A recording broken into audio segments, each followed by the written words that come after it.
Ladies and gentlemen, good late afternoon, everybody. Welcome back to the Lewis Sports Network. It is your boy Lewis back once again with another one, with another heavy hitter banger within another video. Make sure as you guys get started, smash that like button, hit that subscribe button, make sure your notifications are turned on. Let me know if you guys can hear me. I'm just checking right now. So I'm just giving a mic check. I'm wearing a pair of headphones on. Just wanted to see if you guys can hear me. And let me know who is in the building. So we are talking about Shannon Sharpe. Hopefully everybody is having a wonderful Monday afternoon. So definitely appreciate you guys here being in the building. So let me know who is in the chat. And I was talking a little bit to Omar. So shout out to everybody who has taken the time to be here. So truly appreciate it. Again, smash the like button, hit that subscribe button. We're talking about Shannon Sharpe and about what the Jordan documentary is doing to him personally. All right, so can't wait to see everybody in here. Super excited. Shout out to Ryan. Shout out to Nathaniel in the building. Can you guys hear me? Let me know in the chat if you guys can hear me. Let me know in the chat if you guys can hear me. Just let me know really quick. Shout out to Joel as well. Shout out to Ron. Appreciate it. Let me know if you guys can hear me.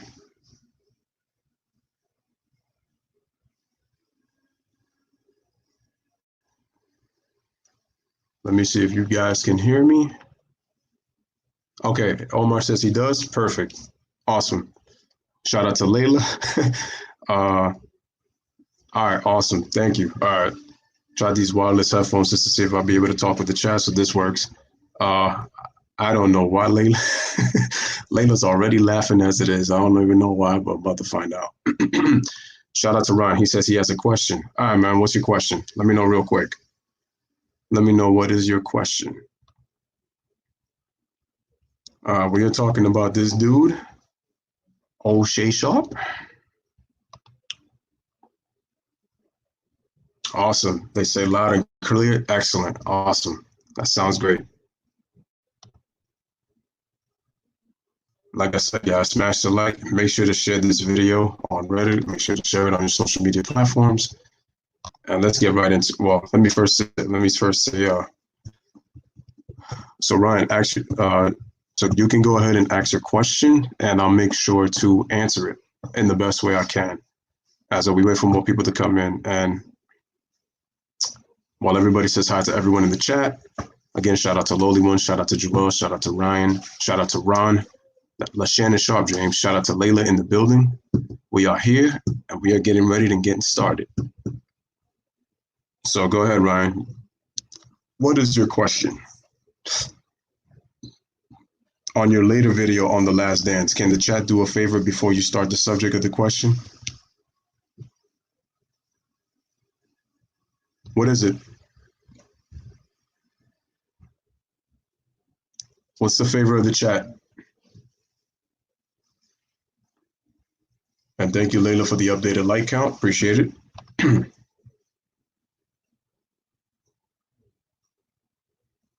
Let me know what it is. Shout out to Mr. D2 Holloway.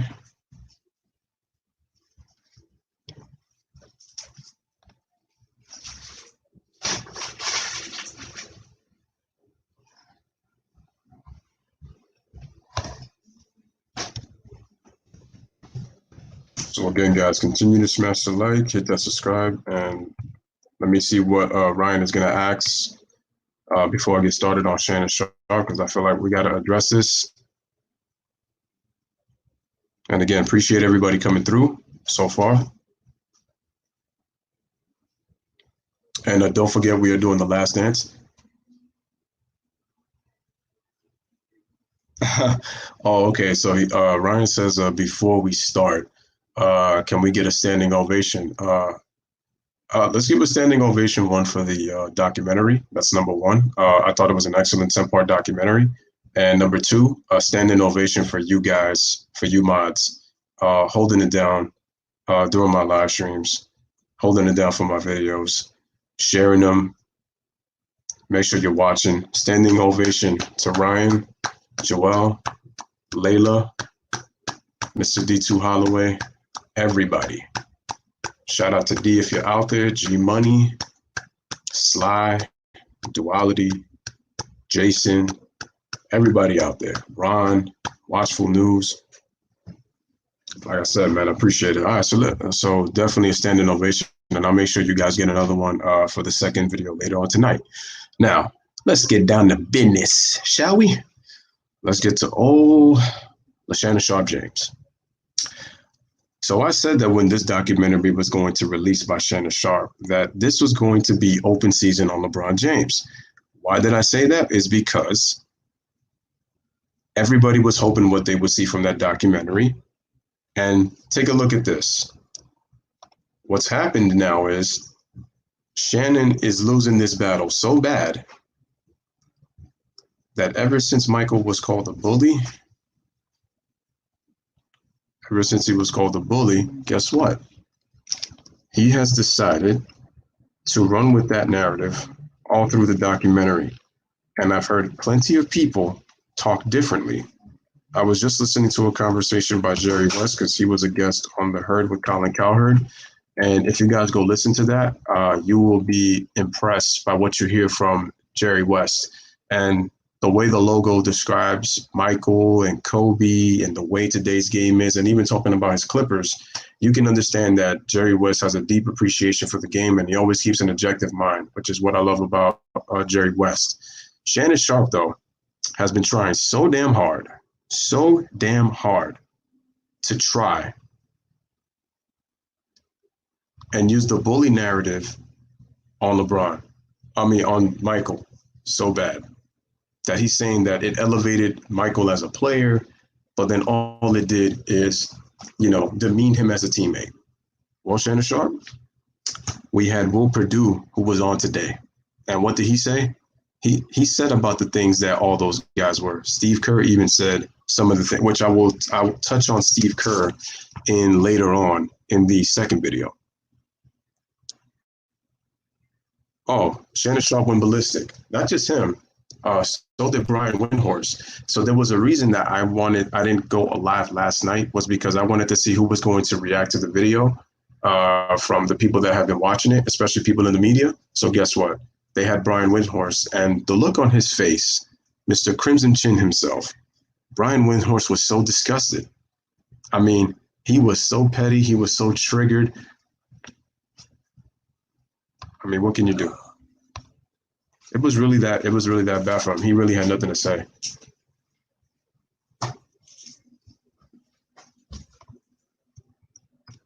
He really had nothing to say, no matter what he tried. And I'm actually going to go through. It's a good thing that. It's a very good thing that I was able to take pictures last night of pretty much all that was going on in terms of the whole best player. And shout out to Jeremy Schaap, because he did an excellent, who even knew he was able to write sonnets, which you write on a poem. Oh yeah, we cooking today. We are cooking today. All right, before I get to that, so like Jordan was saying, not Jordan, sorry, Jeremy Schaap. So he goes, who was the better defensive player, Michael Jordan or LeBron? Michael Jordan wins by 30%, 65-35. That didn't get Shannon Sharpe too happy. Then we go better defensive player, Michael Jordan, 59%, LeBron James, 41%. Then we go to better passer. Okay, now this one, I would actually give this one to LeBron James, to be fair, because what I didn't like, though, is that Shannon Sharpe was coming out, LeBron James is a supremely better passer. No, he's not superior. Jordan was an underrated passer, and I'm going to give LeBron his credit. He's one of the most naturally gifted passers in NBA history, so I'm going to give him his just due on that. So I think that LeBron should have won this one, definitely for sure. But yeah, we are cooking crab legs for Shay Sharpe. We are out here at Claw Daddy's, about to order some crab legs for how much we're gonna cook Shay Sharpe tonight. Because let's see, preferred teammate 63-37 in favor of Michael Jordan. But the media's been running with the fact that he has been nothing but a bully. In some cases, yes, obviously. But guess what Will Perdue said last night? And also this morning. He said he had a great time being part of the Chicago Bulls. And he also said that he understood what Jordan was trying to do. He said at first he crossed the line so many times. He was not easy being a teammate. He said, but when you look back at everything, you realize he was a hell of a teammate. And the crazy part is, this is what's got Shannon Sharpe and a lot of the LeBron fanboys mad. They're upset because even some of the younger generation are starting to connect to Jordan. Do y'all remember what Trae Young said? I don't know if you guys heard Trae Young in the he talked on Twitter and he tweeted, "Oh man, I'm gonna have to change my mind and say that Jordan is the greatest." Jordan was even influencing the younger generation. For those who didn't get to see him, now that they see what he's really all about, they realize that damn, like MJ was really that dude. And like I said, go listen to Jerry West today on Colin Cowherd and listen to what he said about Michael Jordan. Listen to what he said. Because Jerry West has a respect for all great players. And that's what I appreciate about Jerry. But what he said about Michael was so true. It was so true. And it's true. He got preferred teammate. Let me continue because we cooking in the bag today. So, better clutch performer. Jordan wins 74-26. That didn't make Shannon happy because Shannon would tell you LeBron has got more game winners than Michael Jordan. But again, they only use one preferred stat to say that he's more clutch. And I'm saying that LeBron is an underrated clutch performer. But there's more to just game winners that make you clutch. And there's other numbers, but they won't show that part. Yeah, we are talking about the Last Dance documentary at the very next one. Again, shout out to G Money. Make sure to smash the like, hit that subscribe. And people don't understand that in a system, remember, Michael played most of his career in a system. And the highest amount of assists he had when he was not in a system was 8 assists a game. And that was in the 89 season when he played point guard for 24 games when Doug Collins asked him to be point guard. And I'm glad that we got to see the Last Dance documentary because we got to see a lot of truths and a lot of narratives. So, I mean, yeah, Layla makes a great point. He did play for the Bulls. So when it comes to the Bulls, in terms of like I know you guys are going to have a lot of questions in the Last Dance documentary post game, as I like to call it in this case. So we're going to pretty much talk about that, but I know you're going to have some questions. And there was a lot of things that I picked out on it that I didn't even see before. So we will definitely connect on that in the later video later on tonight. Let's continue. Jordan wins better clutch performer 74-26, right? Then we have choice to take the last shot. Jordan 76, LeBron 24. Then we have who was the more amazing player. Is this even a contest? Shout out to Pookie Man 12. He said MJ had averaged 32 points and 8 assists. That's correct, along with 8 rebounds. Shout out to Pookie Man 12. And then also more likely to win one-on-one. Jordan 67% and LeBron got 33. And you're saying, and then what happens is when you come on YouTube and dispel the facts that were put on TV, they come at you and say that you're a hater, right? And this is what I'm talking about. But some people are going to say it's completely biased, correct? Yep. All right, let's continue. Because, we gotta continue to talk about O'Shea Sharpe. Let's go into the next category. Oh, yes. So we had the off the court. We had the off the court impact, positive impact. Now, this one could be a little bit deceiving, though. Yeah, he did play a little bit of small forward. That's right. He won these a lot in a landslide, which is crazy. This is pretty crazy. As we keep going, positive impact off the court. Michael Jordan won 62-38. And Brian Windhorst, this is why I watched him last night. I don't know if you guys saw his face, but Brian Windhorst was so upset. He was like, yeah, I can understand that, you think that, Jordan is, obviously the GOAT. But some of these categories, LeBron has done something, off the court and stuff like that. I said, listen, what LeBron has done off the court has been great.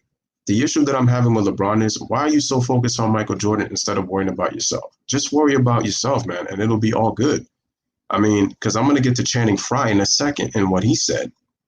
I know Richard Jefferson, he touched up on it earlier when I was watching The Jump, and even with Tracy McGrady. I feel like Tracy McGrady's been like the only guy that's had a really like a lot of sense when it came to him and a lot of the MJ argument. And Jay Williams pretty much didn't like, what was being said neither. And he got tight. Appreciate it, Pookie, no doubt. And what he was saying is that he thought, in his mind, he was basically saying how LeBron is such a superior passer than Michael. I'm getting the impression that Jay Williams does not like Jordan, and here's why. The reason being is because he works on Kevin Durant's channel. He defends Kobe, and he's a LeBron fan. And for some reason, okay, in one part, maybe he's probably kind of sick and tired of kind of all the Jordan talk, but then he's like, you know what they're talking about. The thing is, to be honest with you, this documentary to me was more so for the younger generation, for us people who watched growing up. Oh yeah, that's the thing. Let me just check the comments.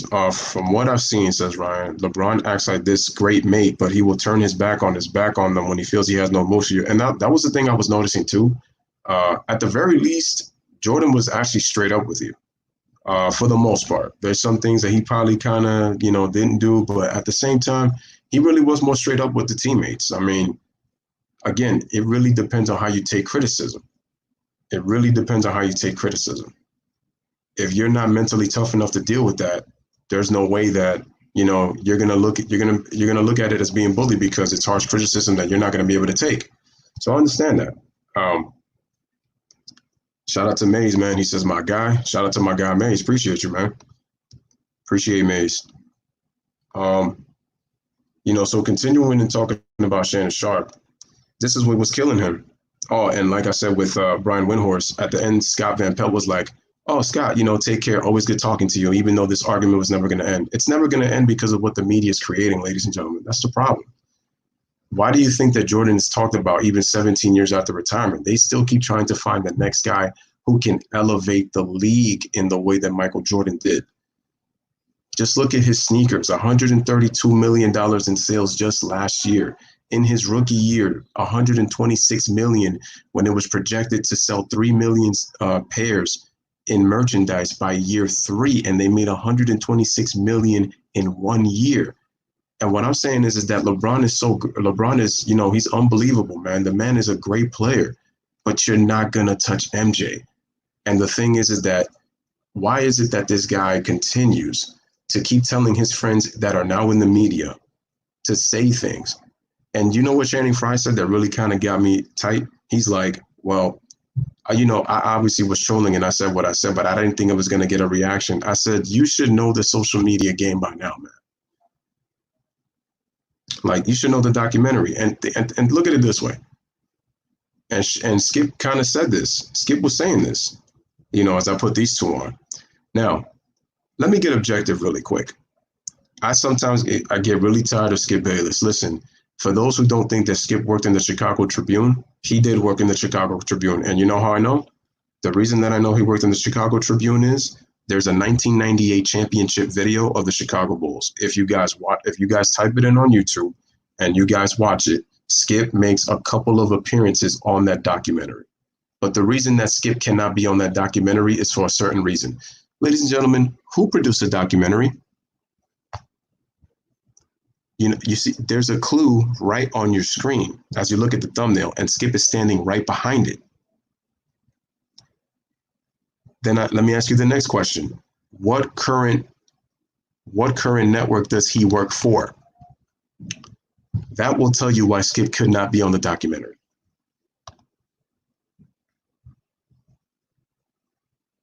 Let me just look into the chat before I continue.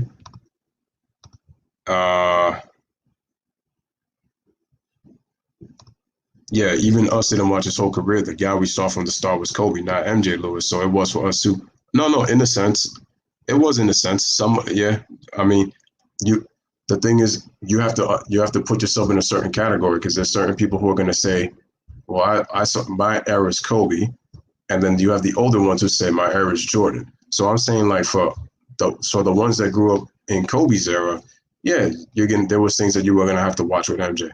And I remember watching those with MJ. I first didn't watch MJ The first time I saw MJ was the 93 finals against the Suns, but I really didn't understand what was going on at the time. And I was, what, 6? That was the first time I got a glimpse of MJ. But the first, like, real series that I watched from him was the 97 finals against the Jazz. And I was impressed when I saw him be able to perform when he did the famous flu game, but I didn't understand it at that time. And they called it that. But then you look at 1998. To this day, Michael Jordan has the 2 most watched games with the most viewers in NBA history. 1993 Game 6 and 1998 Game 6. 1998 Game 6 to this day has the most viewers of any NBA Finals game in NBA history with 35.6 million viewers. LeBron James is third all time with Game 7 against the Golden State Warriors at 31 point something. And then the 93 finals of Game 6 was 32.1 million, I believe. So that's what it is. All right, let's keep checking the likes. Let me just, G Money says, it is crazy. It is okay to like or hate someone, but be logical when making arguments. But I wouldn't even say hate. I would say dislike, because if you hate something, it's something that you cannot stand. Like you don't want to look at it. You won't want to know anything about it. So I would say dislike. When you say hate, that's going a different route. Yeah, I wouldn't say hate. I would really more so say dislike, because you got to show some kind of respect. And there's some people that don't want to show respect. And like I said, even though what I say about LeBron and what I've said the last couple of years, again, at the end of the day, I got respect.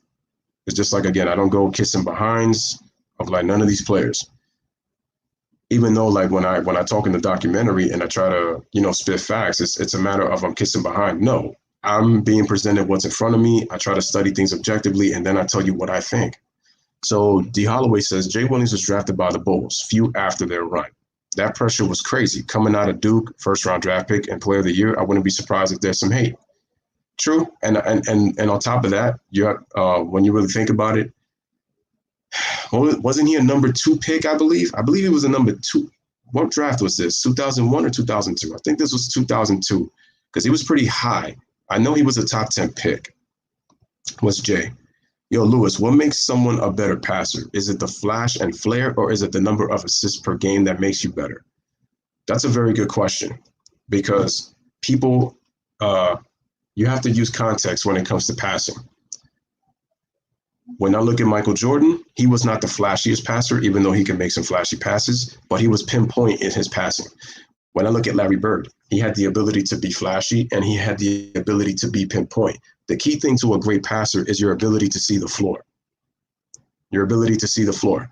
Now, when you have the ball in your hands a lot, you're going to rack up a lot of assists, especially if you're getting it to get assists. Now, the ones who can make plays and you're still a playmaker, but you move the ball in the offense, you're getting hockey assists. So you're not getting the 8, 9, 10, 11 assists per game, because the ball is being touched by everyone. So the ball is not in your hands a lot. So what that tells you is you're playing more off ball. The thing with Magic was he was a player that was able to get his assists within the flow of the offense. But what helped also is that the Lakers ran in transition. So that's the key. He ran in transition. So he was able to get a lot of like easy assists on the break. So so when you inflate those assists, it helped. But like I said, nobody was better than Magic at that. So that helps. But Magic was a natural true point guard at his size, 6'9", revolutionized the position that big players can be guards, players that are tall. So we have to look at it. Like I said, Curry's a playmaker, but he only averages 5, 6 assists. I mean, he was averaging 8.5, but that was because the ball is in his hands a lot more. You look at Steve Nash. And also you have to consider style of play too, because if you look at John Stockton played in a pick and roll system. Nash is kind of the same thing. And remember that the Phoenix Suns, they run. So when you run, more transition opportunities for if your teams have the ability to shoot, or if your teams were great athletes that they're able to finish at the rim. So when you put all of that into perspective, that's to me what makes the ability of a great passer. Not only look at Larry Bird. He was able to average 6 assists in a system. You look at Michael Jordan, he was able to average 6 assists in a system for his career. And he didn't start with, playing in a system, right? So I think that's important. Shout out to Freddie Gee, 98 NBA Finals. I took more notice when I was a little older. Despite the so-called dark aspects, it still doesn't really affect his. It's really not, and that's what Shannon's been trying to, reach. Shout out to Pokemon who says facts. Freddie says, Layla, I have some Jordan 10 booties, man, that I have hanging on my rear view mirror, and my favorite pick as a baby. I have those on, swag daddy. Oh, that's nice. That's what's up. When it comes to my Jordan collection, got quite a few pairs, myself. Wait, says Mr. D. I think she's talking about D2 Holloway. The Last Dance has outrated all NBA Finals. Really? What were the numbers? I know that what Jalen Rose was saying, that it was 13 million views per week for all 10 parts. The first 2 parts alone, I believe, garnered each 6.5 million per view per part. Again, guys. Let me get to Skip Bayless as I continue. Before I get to Skip Bayless. Oh, so positive impact off the court. We had MJ 62 to 38%. This is what ESPN voted. That's what they did. 65 to 35 in terms of better look. That went to him as well. Then you had better signature sneaker for style and fashion. I mean, come on, like there's really no surprise here. Jordan won in a landslide by 58%, 79 to 21%. And this was that network putting up these numbers. I'm going to get to the voting process. Then you have better signature sneaker for performance. Jordan won in a landslide by that one, 77 to 23%. And I think that what's got Shannon upset is that the younger viewers were kind of swaying their way again to Jordan. He said, not that weird, Paul. No, some of the things I said that LeBron could have definitely won in that category. But you know what, Freddie? Let me ask you this: which one of those in that quote unquote weird poll do you think LeBron definitely could have won some categories though? He says, I bought my first Jordan armband with the red Jumpman logo when I was 9. I swore I was MJ with on it. Ryan says, did you see Shannon show his awards live because he wanted to prove a point that he would flourish with LeBron easier than MJ because of the fact that LeBron is a beta? I mean, he was showing his Super Bowl trophy and he was showing his Hall of Fame stature because he said that he would function more with LeBron than MJ. And it's like, oh my God. I said, Shannon Sharpe, I get it, dude. I understand. This is upsetting for you. I know you want to push and push and push. I get it. But my friend, it's not going to end because I try to keep pushing this. And it's like, oh, Layla, what did you say? She said, you got a little MJ look, Freddie. That is super crazy because if you look at the live I was on with Lewis, I was wearing my Jordan band. You know, it's funny how Layla said that I was, looking at some stuff in the room and I didn't even know if she wore the Jordan band, but yeah. So there that goes.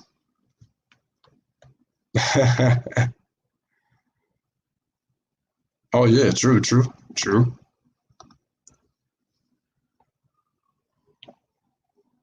Oh wow. All right, so let me get to Skip.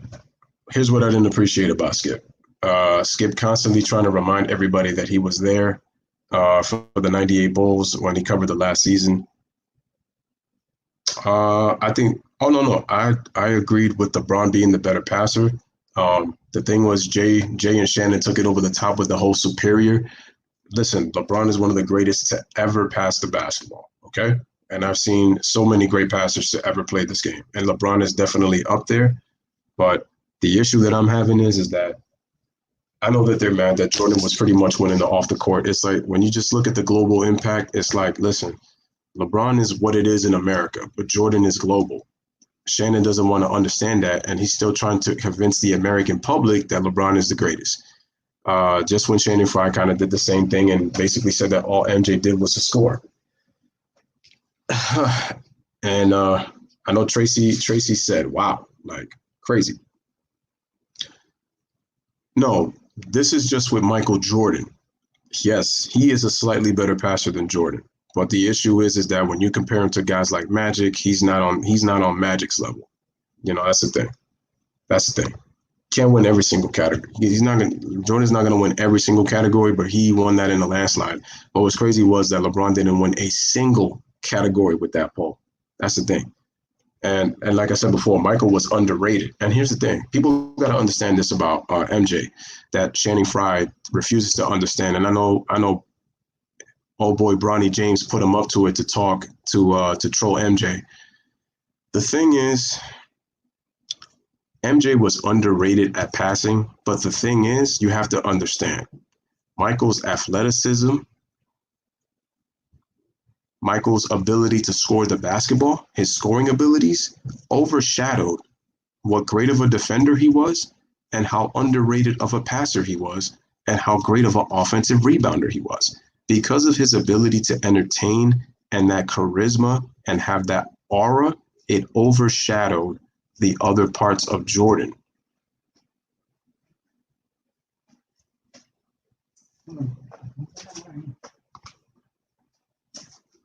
So give me 1 second.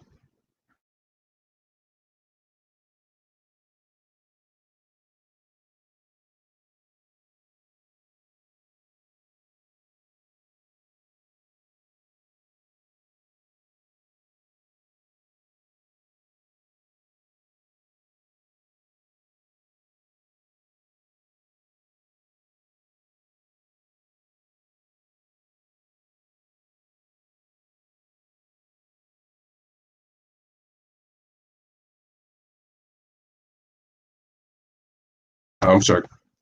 Um, all right.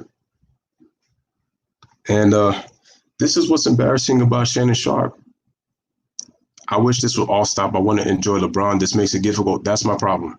That's my whole point. And when I'm doing this, that's why I'm saying that Shannon Sharpe is causing open season on LeBron James. Channing Frye says he apologized, but let's be honest. Let's be honest. To me personally, did you guys just hear? LeBron is going to be with Adam Sandler, and they're gonna do a documentary series. He just announced that. I just got the info on Bleacher Report, and I said, how fitting that he does this after the Last Dance documentary. And I'm sorry, but I think LeBron is too addicted to the fame. I'm telling you, I think he's too addicted to the fame. I'm noticing that. I'm really starting to see that.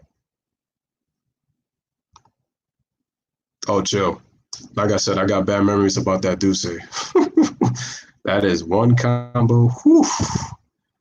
I could drink them apart, but together, whew, we talking about 6 foot plus under that grave. Chill. And I'm not talking about with the money now. Pokemon says, just like they're doing these Instagram face-offs, we on YouTube need to show highlights of both LeBron and MJ and then debate passing or scoring on who's the better defensive player. Listen, LeBron was a great defensive player in his prime. The issue what I have with LeBron is when people say that he's a better defensive player, the problem is that I've said this many times.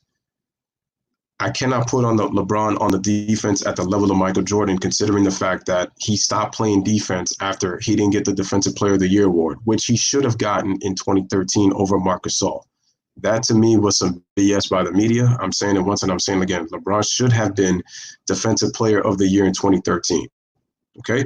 This is Lewis on the Lewis Sports Network telling you that. Because what I don't understand is how can somebody on second team be Defensive Player of the Year? And you know how I know that that's BS? Because Tyson Chandler did the same thing in the lockout season.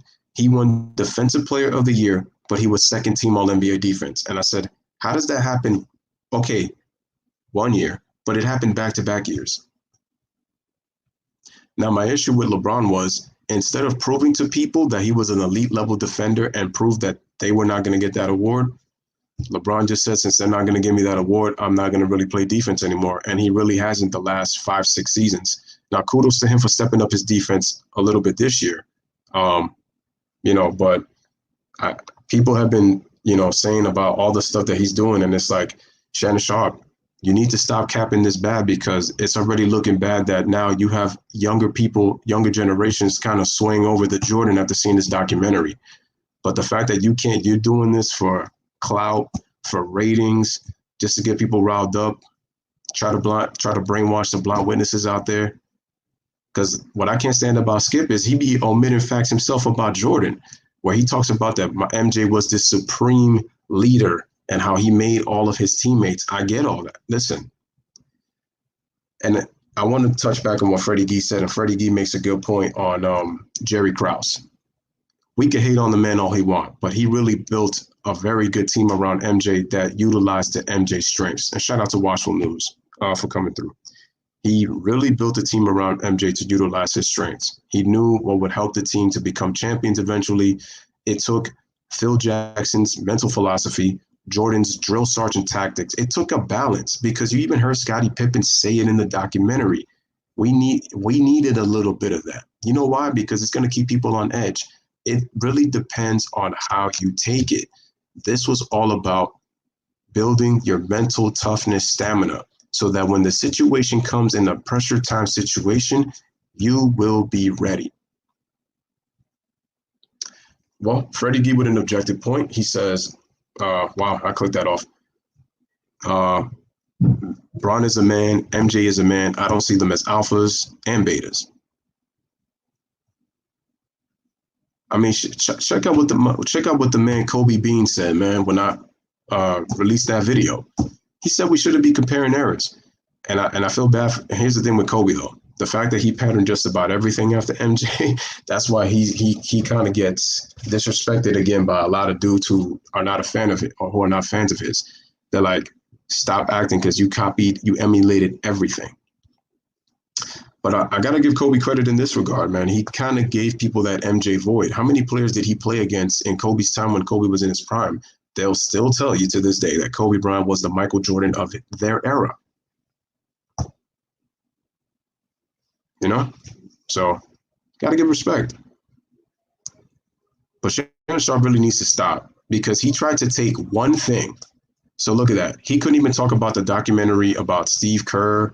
He couldn't even talk about, look at that. Will Perdue, a former teammate of Jordan's, who him and him had their issues at times when they were in practice. You got to look at it this way. Michael's military drill sergeant style of leadership, and it was something that Phil Jackson allowed. Obviously Michael did not win by himself. The ability to put on weight to deal with physical poundings, and then to push yourself mentally. Did it work? Yes or no? It led to 6 NBA championships. Something that Phil Jackson and Tex Winter coached, something that Dennis Rodman helped with his defense and rebounding, something that Scottie Pippen was able to do with his all-around play, and MJ being the lethal clutch scorer that he is. It took all of that for them to become 6-time NBA champions, trusting the role players. Is Michael the perfect guy? Absolutely not. I'm surprised Shannon didn't mention about Horace Grant. He didn't mention about Craig Hodges. I'm surprised he didn't mention about that. He has been stuck on the word bully the entire week, which tells me that Jordan is living rent-free in his head. And here's the problem why I say it's open season for LeBron James, because you got to look at it like this, ladies and gentlemen, as well. Let me just read the comments before I continue.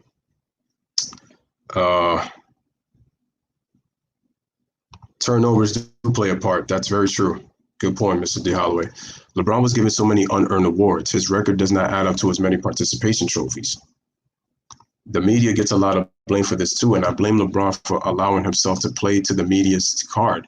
It almost makes it seem like if LeBron is more of a pawn than he really is in control. And if people really don't understand that, just look at what some of his friends in the media are saying. Channing Frye comes out and he says he was not a MJ guy. That's fine. You know, uh, he doesn't have to be your GOAT. That's fine. There's no issue with that. But don't come out and say that he was just a scorer, because if you really look at it, he wasn't just that. And T Mac had to check him, even though Richard said that, he was obviously like trolling. But then he came out and apologized. My point is, what was the point of doing all that? Maybe it was to trigger the fans, or maybe, like I said, a certain somebody had to tell him to do that.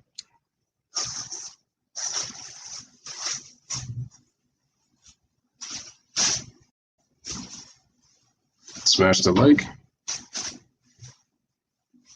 Hit the subscribe. Ryan says, watch chat Space Jam 2 footage. I seen it coming. Did y'all smash the like? Yep, still showing. This is what's happening. I'm number 18 on the like. That's good, because other people have to make that observation about you. Again, your peers are the ones that tell you that. Okay, here my female perspective is needed. Alphaness is palpable to a female. Palpable to a female. So it does exist and it is real. Ryan, always with the bird. Sly says, oh wait, but Ryan says, but Bert was, again, man, when does it end? LBJ didn't have to worry about Mike Tyson either, but shh. And Sly also says that Michael actually wanted to go for a seventh. They wanted to keep going until someone knocked him off. And I think he would have been at peace with that, especially because he was at the end of his career. Oh, LBJ is a pawn. He is. Bert was asked if the documentary,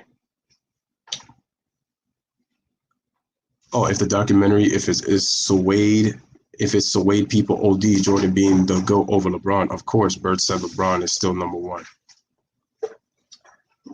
Of course. He said because it didn't change his mind. Then he thought Broussard was going to agree with him. And he said, it didn't change my mind of anything, which tells me that you're right, it didn't change my mind. And he obviously still said Jordan. Watchell says, it's rather annoying having Skip sitting on TV as the Mike Jordan spokesperson, but after 5 minutes, Skip's intentions show forth, and it's not Jordan favorable at all. Especially when Skip starts to go deeper, he can really make some outrageous takes, especially when it comes to his man crush, Tom Brady. And you would think he's a Cowboys fan, but he's so worried about what Tom Brady's going to do with the Bucs. But anyway, continuing to Shannon Sharpe. Brian, like I said, going back to Brian Windhorst, he was so mad. He was so pissed that Jordan won in a landslide in every single category. I would have gave the passing to Bron, but just by maybe like about 30 or 40%, but Anthony Rose said, I'll go in on Channing Frye. I'm gonna get to him next. Shannon was like, oh, the off the court? Oh, that's bull jive. I said, Shannon, if LeBron is better than Jordan off the court, let me go back to the stats. It really depends. It really depends on the mindset. It really does depend on the mindset, right? This is what's so crazy for me. Now, as we continue, the best overall player. So Channing Frye said the statement that he said, right? Check this out. Anthony Rose, a.k.a. Melo.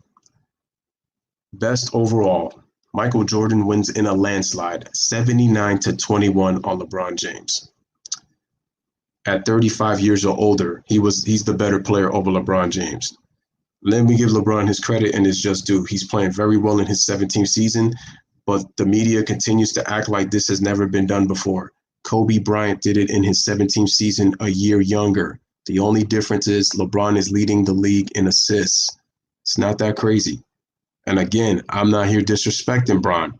I'm giving him his just due, his credit. The man is doing well. I'm not here to disrespect Bron, but the media acting like this is how it lets you know.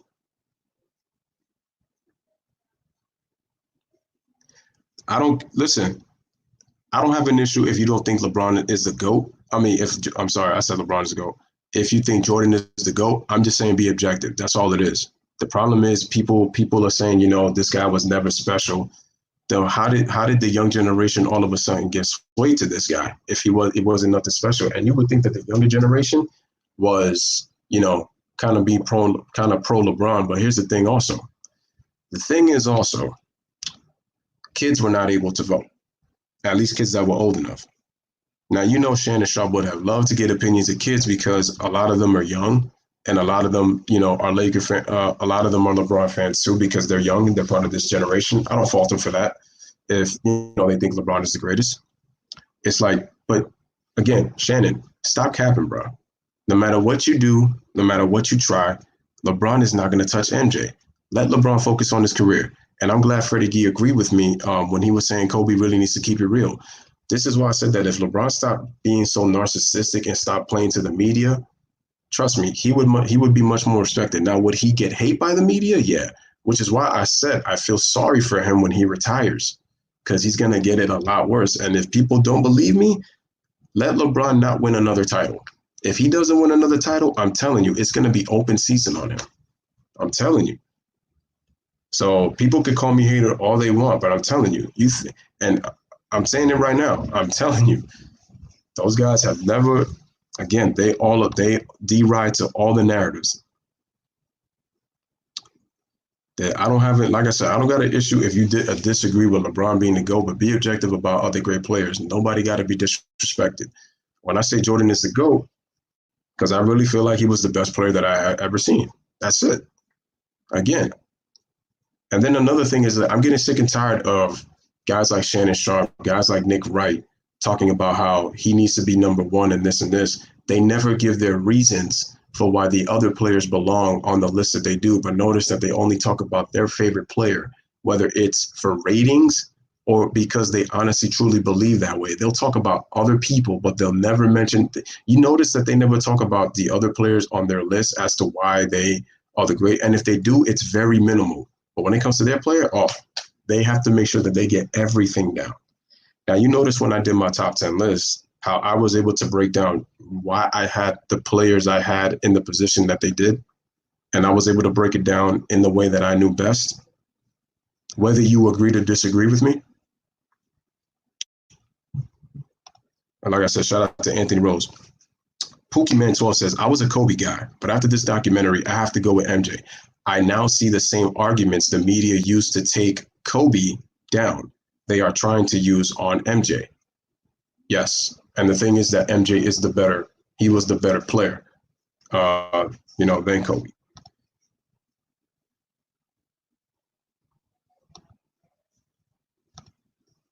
Yo, I'm telling you, if you want to believe that, but that's why betas always get run around by, damn, you capping like Bert, you are following greatness. Shout out to Jay in the building.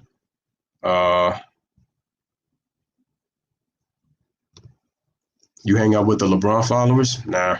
LeBron, I'm going to ramp up the scuttlebutt tonight, trying to keep up with everybody. And by the way, what's up, everyone? Freddie G. All facts. Some of my close friends say Kobe, but they don't crap on MJ. That's it. That's all it is. Lewis, you hang out with the LeBron followers, man? Don't mess up LeBron with Jordan. Are you kidding me? There's no way I can mess that up. And Freddie Gee is a perfect example of how he knows how I can't mess that up. A man knows what he wants, and beta in this instance suggests that they are following someone's lead about a chick. If you want to talk to a chick because homie told you to, then you might be. I mean, that's all up to you. I mean, it's about the confidence.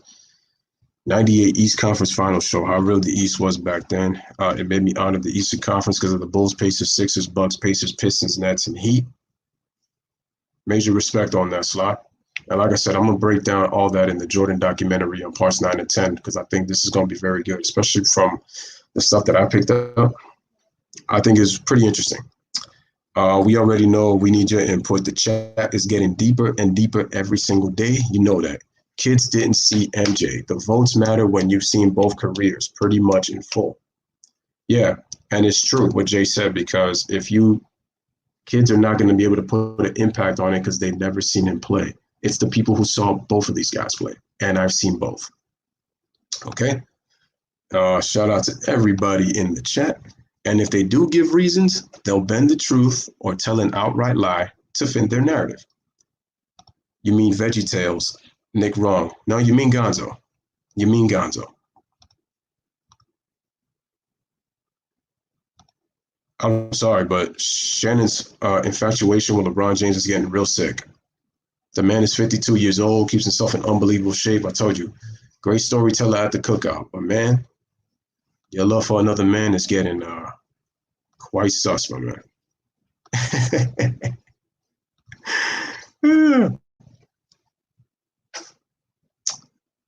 Watchful says you can't tell how good Jordan is. You can tell how good Jordan is because you wouldn't be able to drown out the fans of MJ when he was in his prime against Magic or Bird, but Jordan is still Don Dada even now. I agree.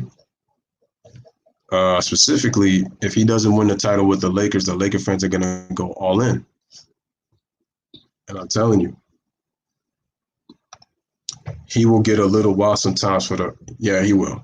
A little, says Freddie Gee.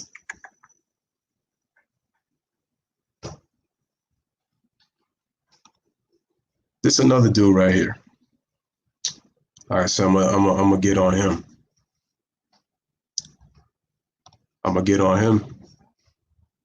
And I got something to prove it. This is what Kendrick Perkins said last year, folks.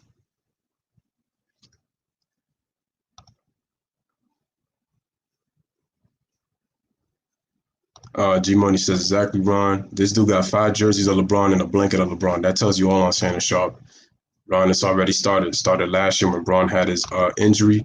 That's because there are a lot of MJ nut huggers and fanboys who have man crushes, probably still sleep with a Jordan poster above their head like a little girl. Hey, man, but here's the counter, too. They're the same. And when that goes for LeBron fans, some of them got them damn Jordans. So what we talking about here? Go both ways.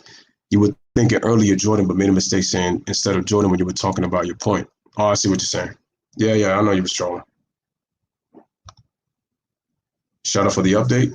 We're at 20-day likes. Keep the likes coming. Keep the views coming. Appreciate it. Hopefully we get some new subscribers. Oh, slides. And they go Perk. IG, everybody follow back. Getting on Perk. This is what Perk said last year, which is why these guys better watch it.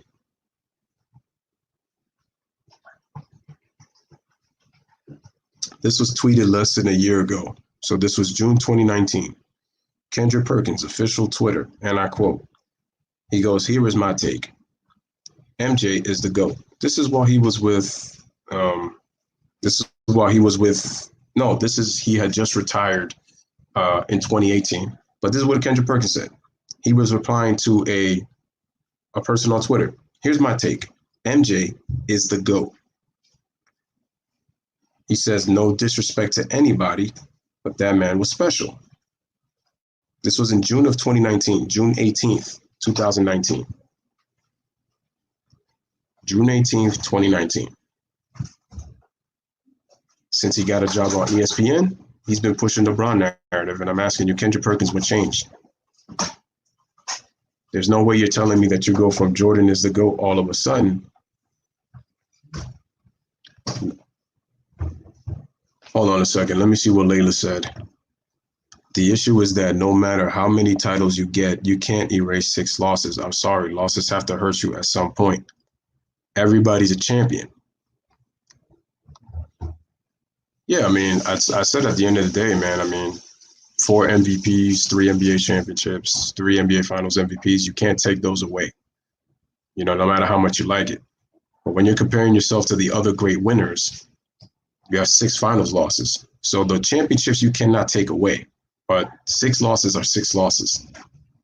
No matter how much we want to try to spin narratives and try to make that.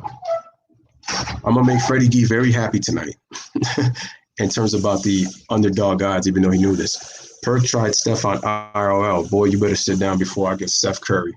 For real. You think LeBron is paying all of them? Yeah. Of course. He told Channing Frye to say that. I'm not buying Channing Frye to just say that because Channing Frye was not saying that at any point before. Channing Frye was him and LBJ were just on the show not long ago on the podcast. And the thing is, they're also mad of the attention that he's getting too. And he already gets enough attention anytime he appears. But it's like this documentary was like it was kind of a medicine for some people considering how much we've been home. Hold on, I have to curl my mom's. You do that.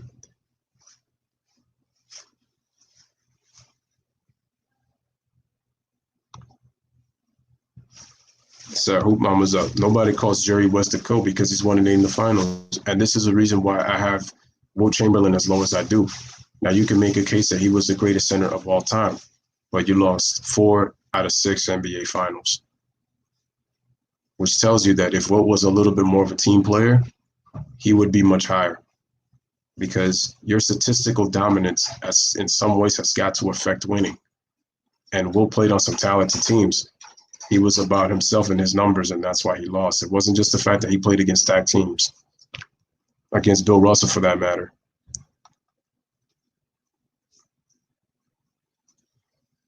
It's true. If it was the other way around, let's say that LeBron was 6-0, and let's say that Jordan was 3-6, as great of individual numbers as Jordan has, I would never put him as the GOAT. I can't. If we were to switch the numbers around, LeBron wins 6 NBA Finals MVPs. LeBron is a 6-time NBA champion. Let's say we keep the MVPs the same. For example, if LeBron has 4 and Jordan has 5, that's great. Jordan is great. LeBron is great. The problem is, as a basketball player, I would put LeBron above MJ because, one, in the finals he played in, he won. How many did he win? All of his final appearances. He has an unblemished record.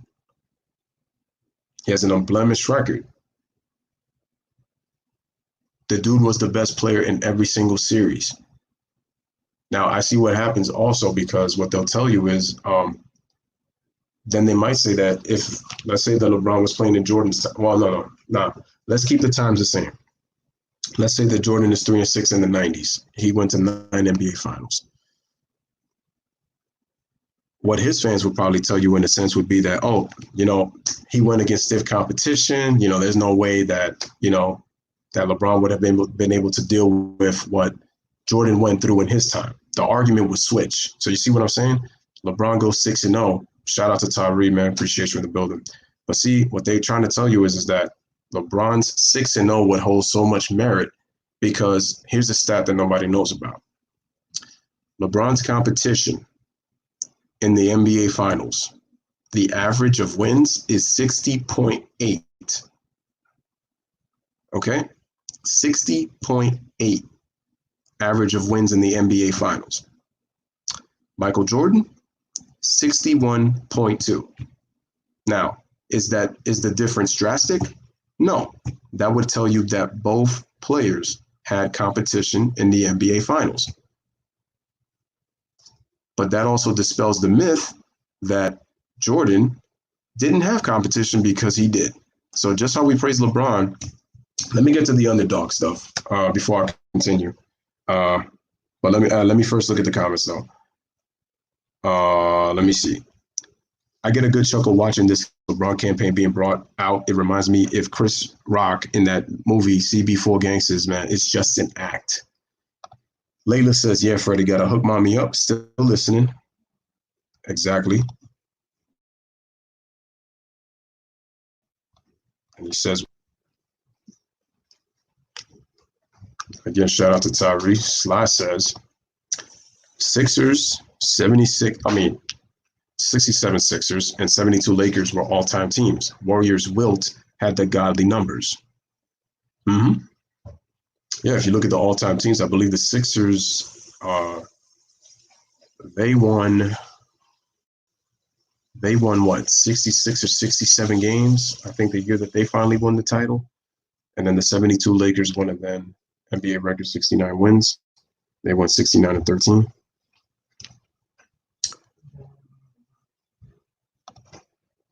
And again, salute. So yeah, Sly makes a good point. So the competition, I'm telling you, was still fierce. It was still pretty fierce. Mrs. D. Holloway says Channing Frye replaced Ryan Hollins, man, as dudes with no substance or logic behind their statements. But I know Layla said that he came out and apologized. So as we can see here, let me continue. What was I looking for?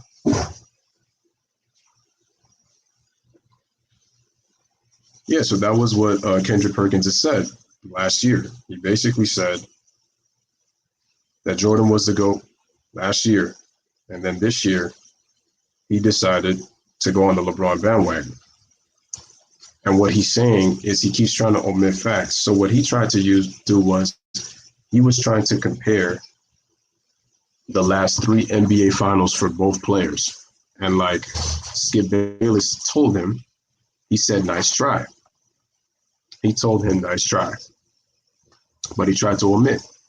And if you remember, LeBron was 31 to 33 when he got those numbers, and those numbers were impressive. But Jordan's numbers were from ages 34 to 35. Put those same numbers in Jordan's first three-peat, and you see the difference. If you see that, you will see the difference.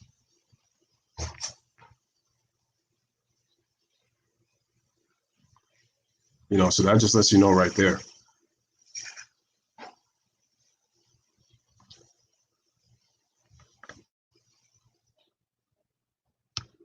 Let me see if I could just find Channing Frye real quick. Where is he?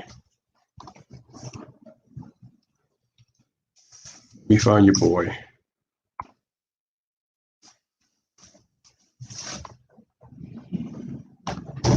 You knew I was going to get him. I'm about to get him next.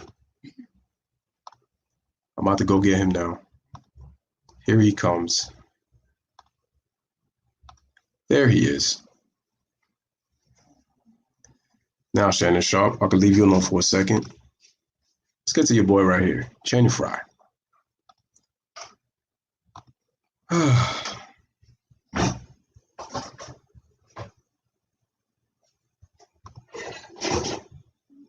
He also let's look at what Channing Frye had to say. This was some very interesting stuff from what he said.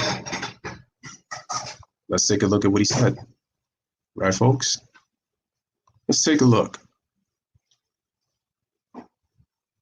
Let me just add this.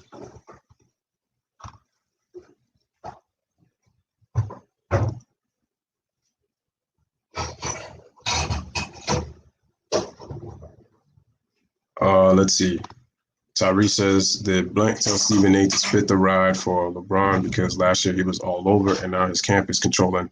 It's about narratives.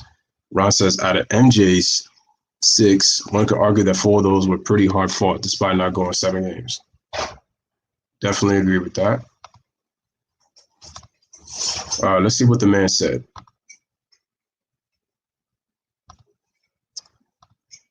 Let's go to what he said. So it says Channing Frye is wrong, that Jordan would be even more dominant in today's NBA. During a recent radio show with Dan Sheldon of NBC Sports Northwest, former NBA big man Channing Frye said Michael Jordan would not be as dominant in today's game. He says he only had really one job, and that was to just score, Frye said. And he did that at an amazing, amazing rate. But I don't feel like his way of winning then would translate to what it is now.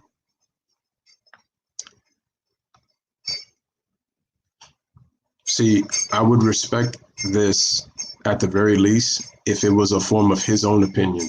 But the thing is, it's not. That's why I don't respect it. I don't respect it at all because we know who put you up to that. Because number one, how do you think you got a job in social media in the first place? Because of your boy. The same dude that a lot of, certain fanboys and fangirls will tell you that he got those players paid.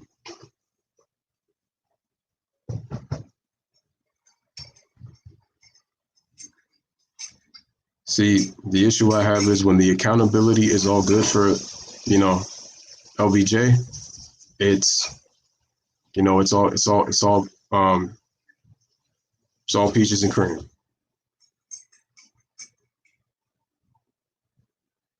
It's when he has to be held accountable, it's a different story. So I don't know what all this. I can't find hate. How come he gets so much hate? It's a twofold street, double-edged sword of the media, and it's a double-edged sword of LeBron. And this is why I'm telling LeBron you need to be careful. All right, so continuing, Fry went on to say that guys would not want to play with Michael Jordan for whatever reason, and that Jordan would have to adjust and adapt. Well, Michael can adjust and adapt because that's how much of a high-level basketball IQ Michael Jordan had. Great players can play in any era. So that's why Channing Frye's statement is way off, because Jordan would adjust and adapt, just like LeBron can adjust and adapt, just like Kevin Durant can adjust and adapt, just like Larry Bird can adjust and adapt. Same thing with Michael Magic Johnson, adjust and adapt. Some of the games will depend on if they can translate, but these transcendent, iconic, all-time greats, those guys can play in any era you put them in. Some probably might not be as effective, but they'll still be great no matter what. The key thing is you have to adjust to that time period, and that time period has to adjust to you. So Channing Frye already doesn't know what he's talking about. And he already said, look, he did not grow up on MJ because he says he's a Phoenix guy, but I think he went to school in Arizona, if I'm not mistaken. I could be wrong about that. One of you guys can correct me in the comments section. But I know he's a Phoenix guy.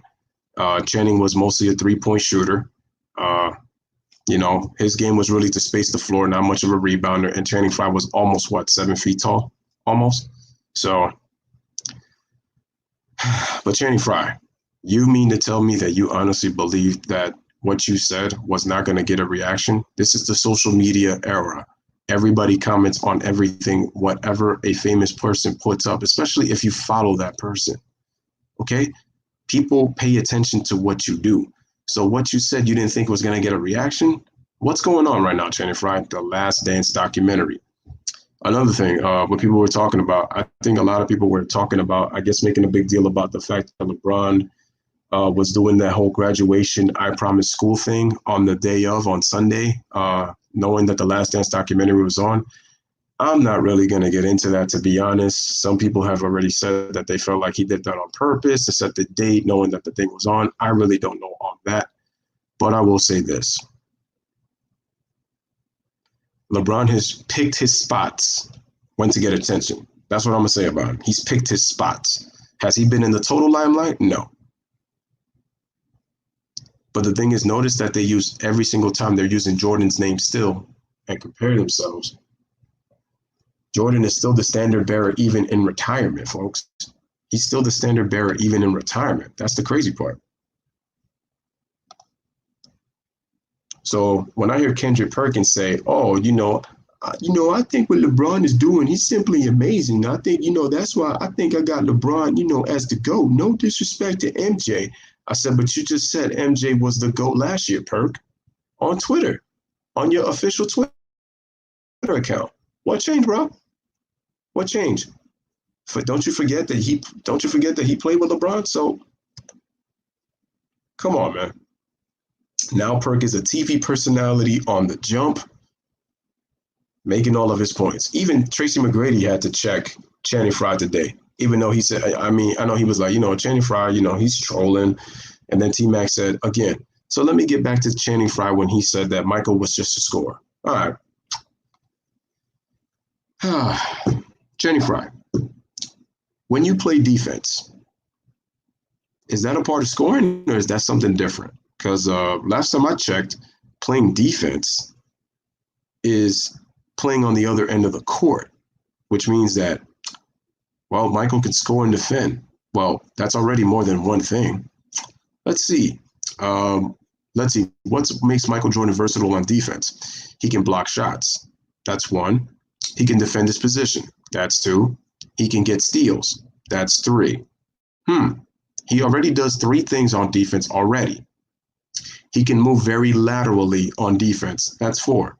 Michael Jordan was very quick and very put himself in a very nice defensive stance to shield the offensive player. So I already gave you what, 4 and 5. So I just gave you what he can do versatily on defense. He's very good off the ball. He's very good on ball defense. That's 7. He's very good off the help. That's 8 with his help defense. I just gave you 8 different things that he does on one side of the floor, Channing Frye, and he did it very well at his position. But yeah, MJ's a scorer, right? How about the fact that for just a score, MJ averaged 6 assists in his rookie season? But MJ's just a scorer. How about the fact that Michael had 8 seasons of 120 offensive rebounds or more? But see, if Shannon Frye would do his research, he would understand that rebounding isn't a part of scoring. It's a part of scoring when you get the offensive rebound and you put the putback if you're closest to the basket, or if you get an offensive rebound and decide to kick it out to set a new play with a fresh 24. Notice that I just gave you 2 different things that an offensive rebound can do. Michael Jordan was good at that for his position. Michael Jordan has 6,672 rebounds for his career. 5,633 assists. How about for Michael's career, he averaged 6.2 assists. Now just imagine if Michael did not break his foot in 1986. Just imagine if Michael Jordan didn't retire in 1993. And just imagine if Michael Jordan didn't retire from 1998 all the way to 2001. That's almost 6 full seasons, ladies and gentlemen. Almost 6. What are his numbers going to look like in 6 full seasons if MJ decides to play?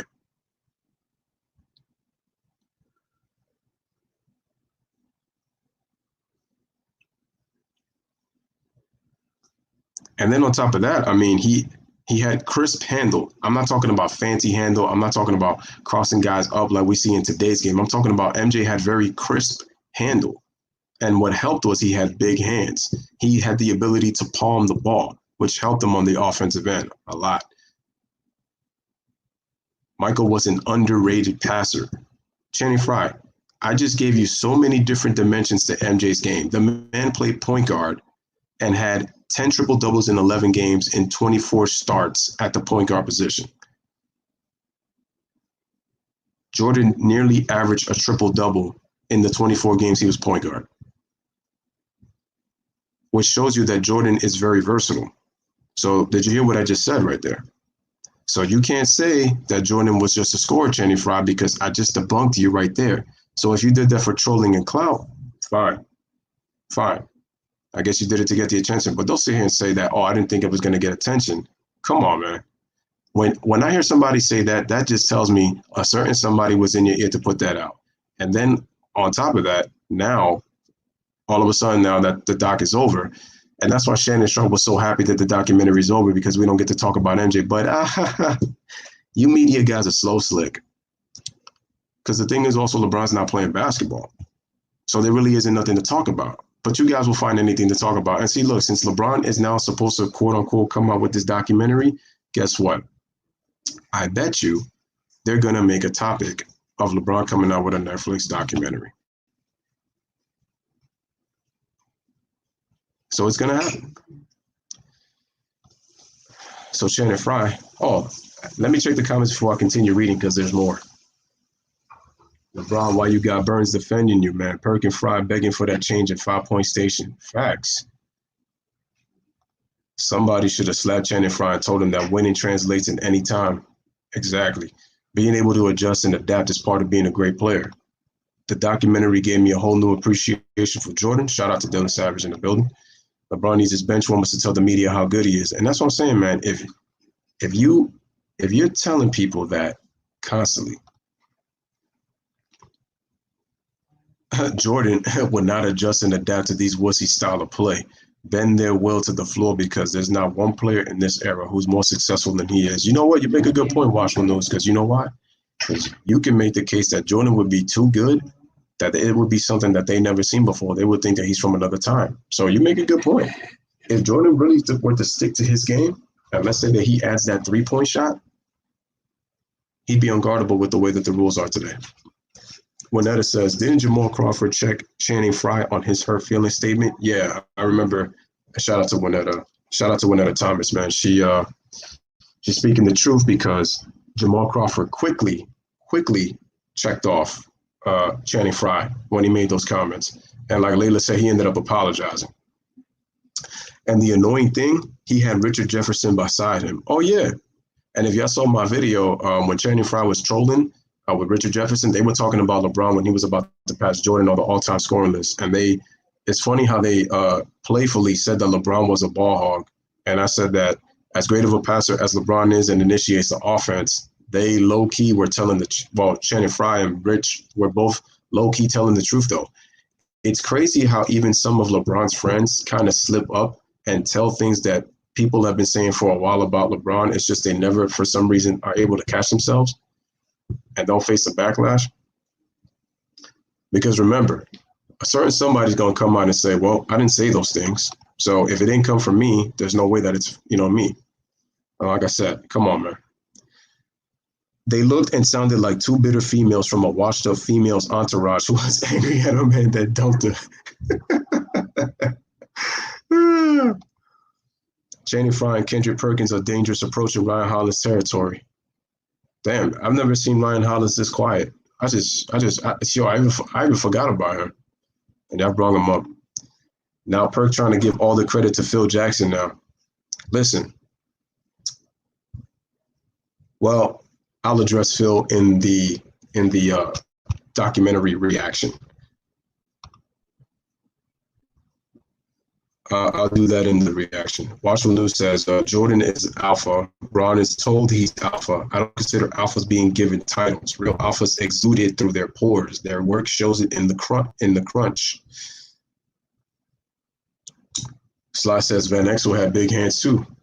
And one of the more underrated point guards of his time. I'm going to do a future video on both Eddie Jones and Nick Van Exel. I think that these are two players who were very good in their time, don't get their due respect. I hate the fact that Isaiah Ryder disrespected Eddie Jones, acting like Eddie Jones was some scrub. And I'm like, Isaiah Ryder, you didn't really accomplish anything in your career with just winning a dunk title and making an all-rookie team. That's it. And having, 2 20-point seasons, at least with Eddie Jones, he was called one of the more underrated two guards of the time period, right? Because he can play both wing positions. He can play forward and two guard. And check this out. Eddie Jones made 3 NBA All-NBA second teams. Eddie Jones made 3 All-NBA second defensive teams. And Eddie Jones was a 3-time All-Star. So not only was he a solid defender, he was a solid scorer. The man was an All-NBA player, and he did it on 3 different occasions. Isaiah Ryder, what have you done in your career? And last time I checked, didn't Kobe cook you in practice? Didn't Kobe Bryant cook you in practice to the point that you wanted to fight the whole team? And you even said in an interview it was the worst year of your life? And like I said, Isaiah Ryder's a good player. I'm not trying to disrespect him in any way, shape, or form, man, but if you're going to talk that talk, you got to walk the walk, my man. Channing Frye was a 3-point shooter in a 3-point shooting league. And where did he find his 3-point shooting self? On the bench. Warming the bench became his one thing. And I still remember the fact for my Knicks, he was the number 8 overall pick in the 05 NBA draft. So Channing Frye, you were a good, serviceable 3-point shooter.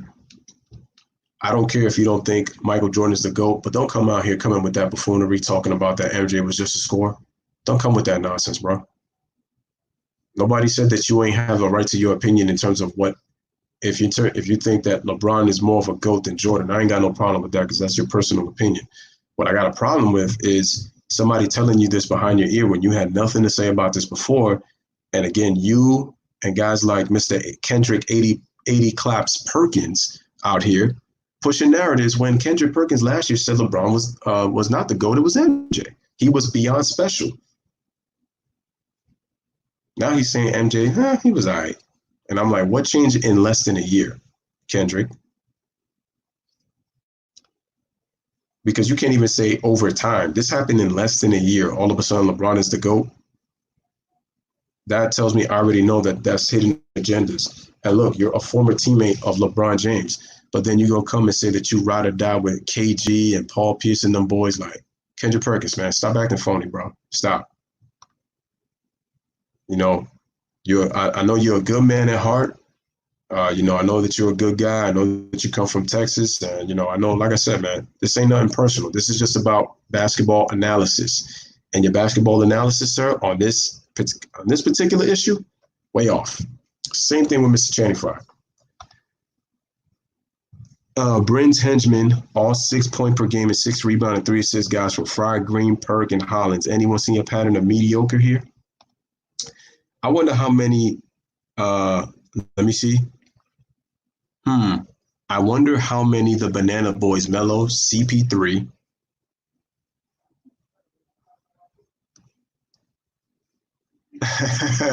Freddie stupid, Freddie crazy.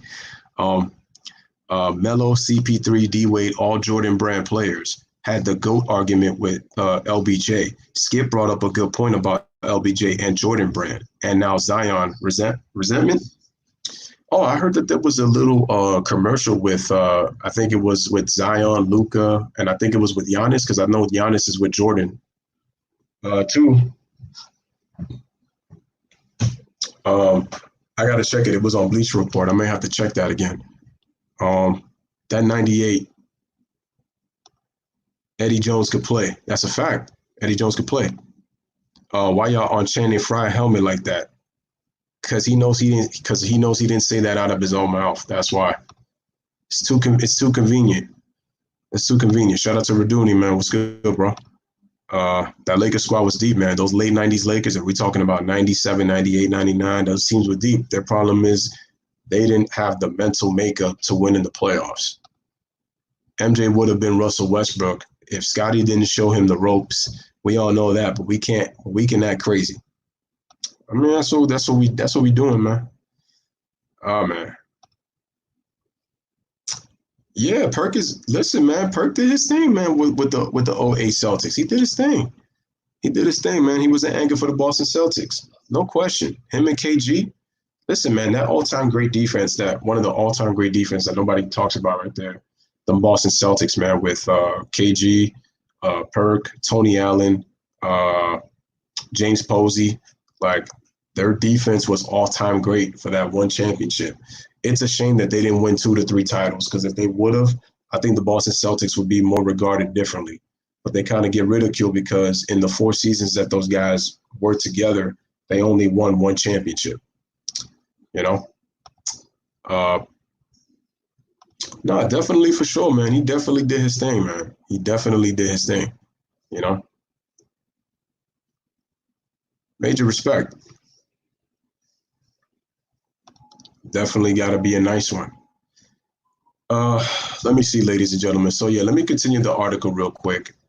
Let me see.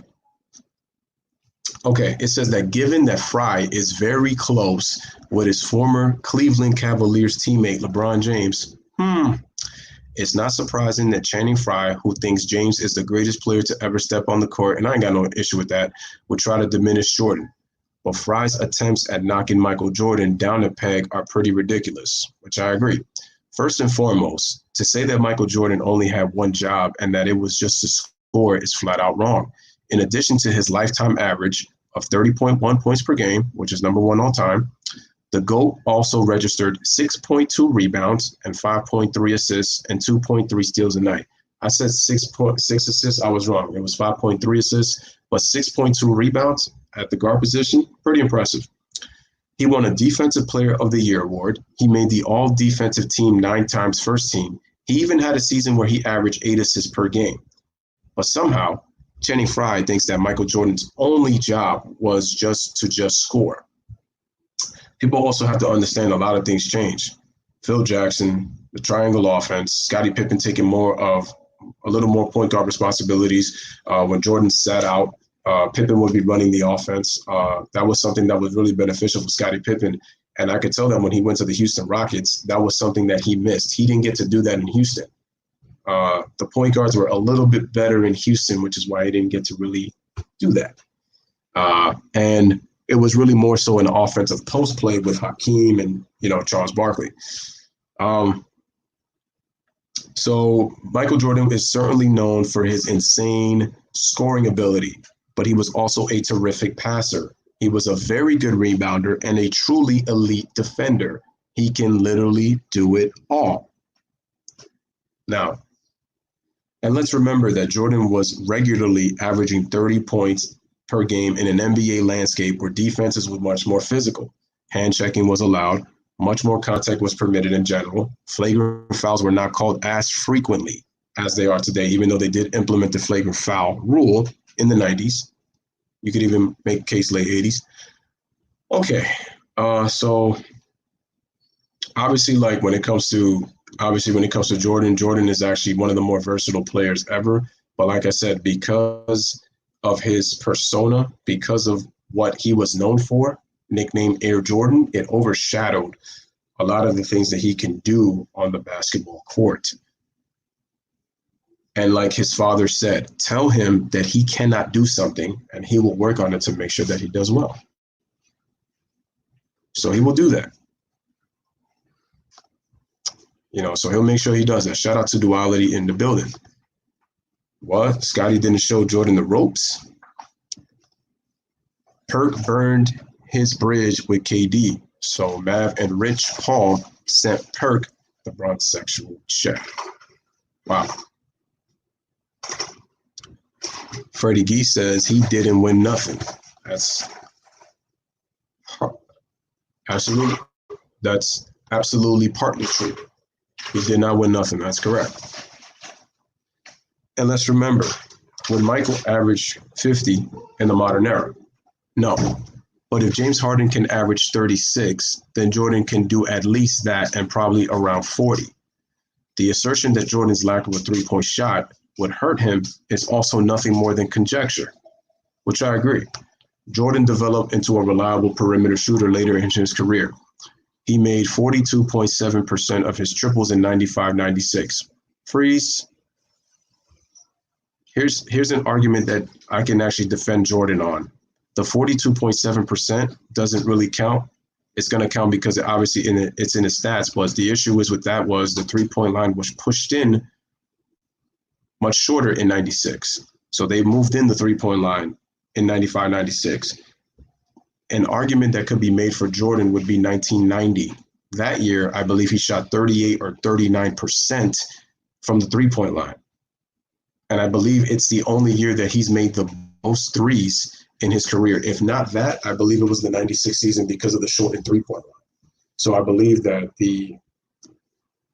because Jordan only made 581 threes for his career, I feel like Jordan worked on it enough, I guess, to make it reliable in the playoffs more so than the regular season, because he didn't, to me, work consistently on the three-point shot. I just think that he did enough work to just extend his range a little bit so that teams wouldn't dare Michael to just shoot three-point shots. And like I said, Jordan had the ability to work on his game, adjust it. Remember, he became more mid-range as he got older and really relied on more of his skill because he was not as athletic as he once was.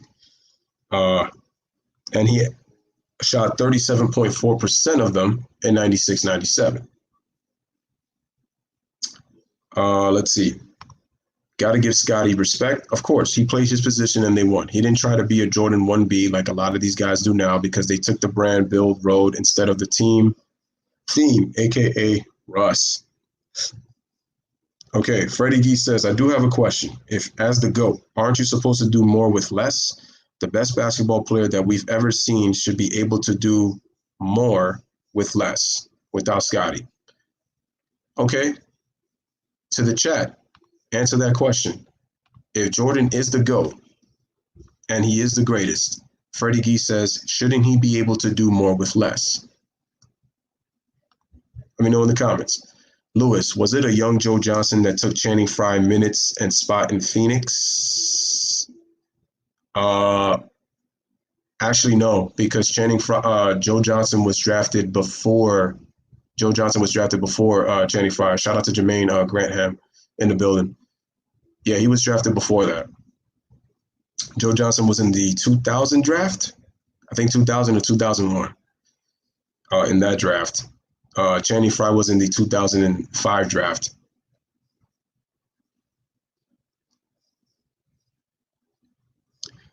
Uh, okay, so why does the GOAT need more help? Doesn't mean he has to win a ring, just a playoff series at the minimum. Nobody gives McGrady those excuses because he always has the number 1 or number 2 seed.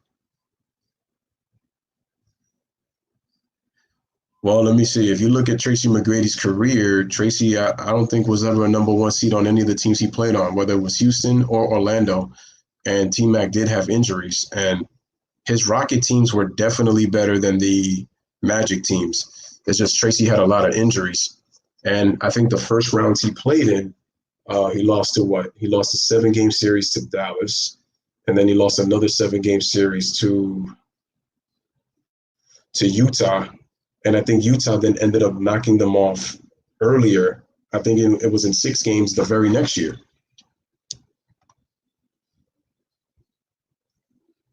Shout out to Jonathan in the building.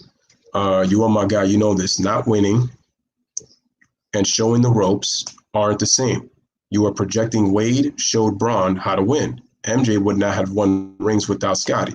That's obvious. It's true. But Scotty didn't show him how to win. But you're absolutely duality. That's a very good assessment. Wade was a champion. And yes, he did play with Shaq, but he was a champion before LeBron got there.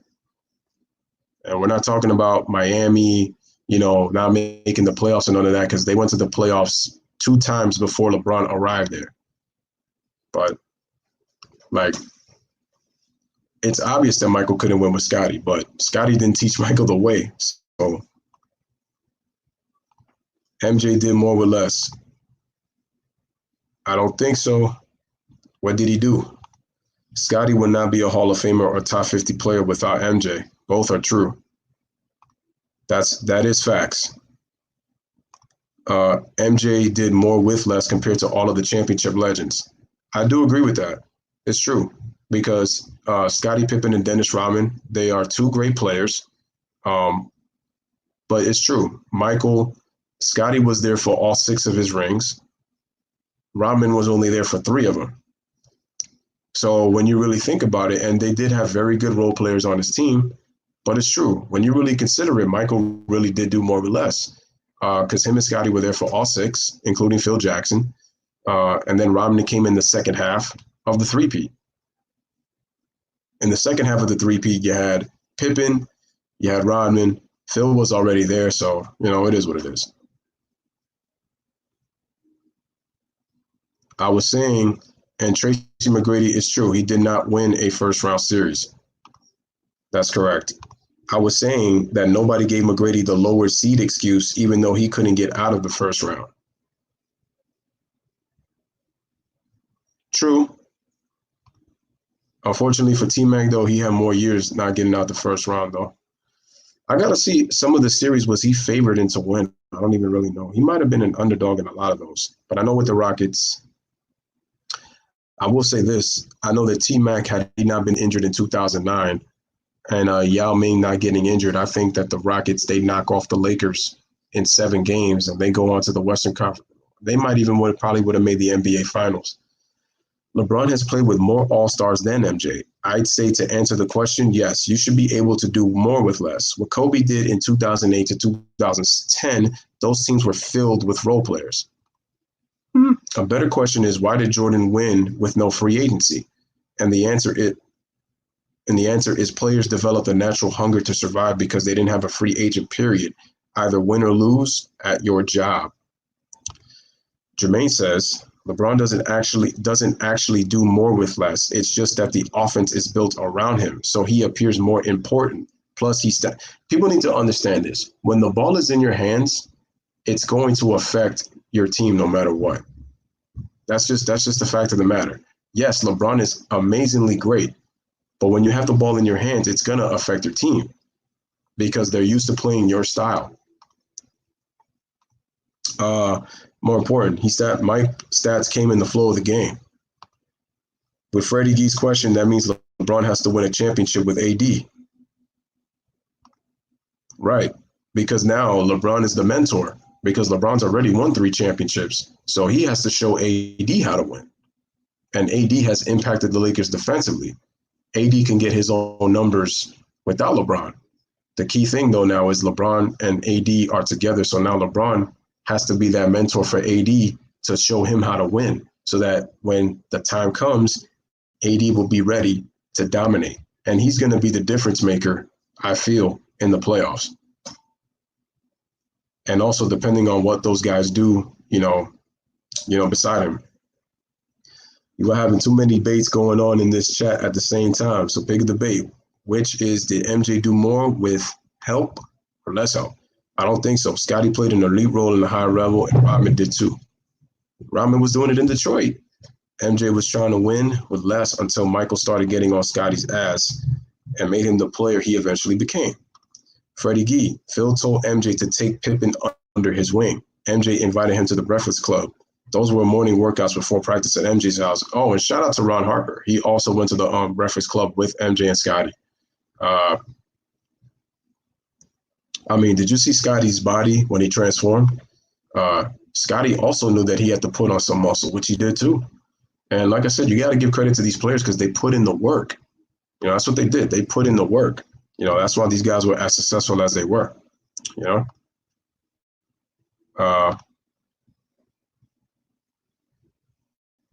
let's see. LBJ didn't win with Larry Hughes. However, LBJ didn't make the playoffs until Larry Hughes got there. That's kind of saying the argument, right? One, Larry Hughes or Scottie, who y'all got? Accurate.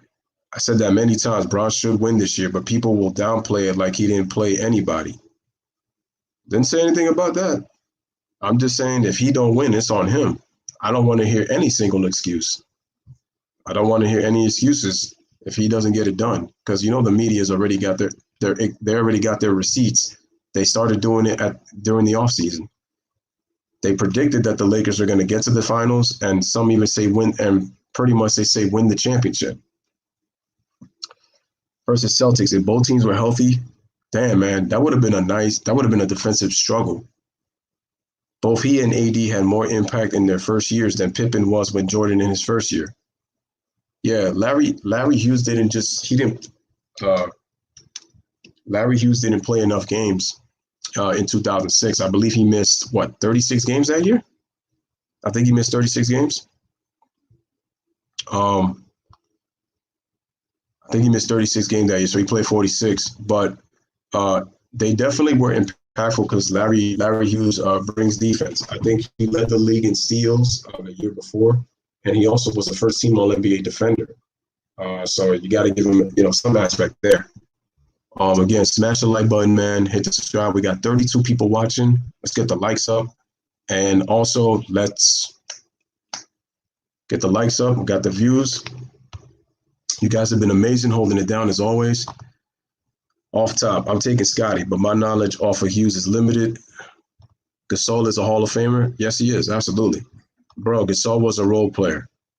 Listen, let me Hall of Fame role player. Yeah, that makes more sense. A Hall of Fame role player. Well, I'll look at it this way. Pau Gasol was a star. So he was a Hall of Fame star player, because he made an all-star team with the Memphis Grizzlies. I can't consider Pau Gasol. I cannot consider him a role player when he made an all-star team with Memphis. Now, what did help was when he got traded to the Lakers, not only did it help Kobe obviously win championships, to obviously help with his legacy, but it also helped Pau Gasol because Pau Gasol made all NBA teams playing with Kobe. So Kobe did make him a better mentally tough player, especially with what happened in 2008. So he kind of used that MJ stuff with Pau. And give Freddie G credit when he said this a few streams ago. You got to give Kobe credit for being able to play with a top 10 player in Shaq, and then you got to give him credit for being able to play with Pau Gasol. So he played with two different rosters, two different big men, and he made it work. one in the top 10, and he played with a superstar, and then he would play with a star in Pau Gasol. Now, it's Pau. I know he did. I know. But also, you got to consider guys like Kevin Garnett, Dirk Nowitzki, Chris Webber, Rasheed Wallace, Shaq. The bigs in the West were part of the reason he didn't make it neither. So you got to consider that too.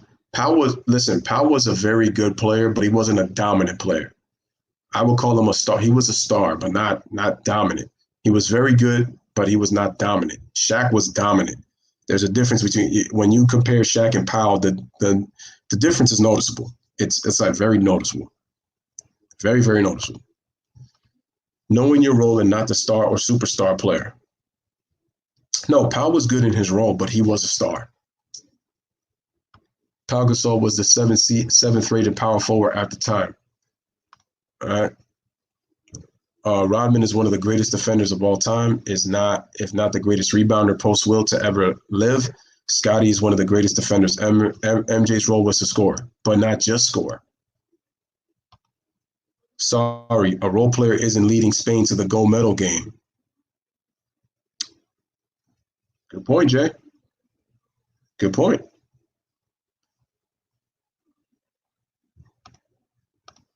Shout out to Freddie Gee for the excellent analysis. Can't understand the most mediocre role players in history all got an MJ problem, and all these ingrates would be jobless without free agency, and Perk, Fry, Hollins, and Green are the poster kids for free agent help. And again, Watchman News, it just goes to show you who is the guy pulling the strings. You guys already know who it is, right? Again, shout out to everybody. Shout out to the mods. We got 30 likes up in here. Again, so we were talking about Fry, obviously. With the Lakers, Pau Gasol made an all-star reserve team twice. That's not a star. That's what you call an all-star.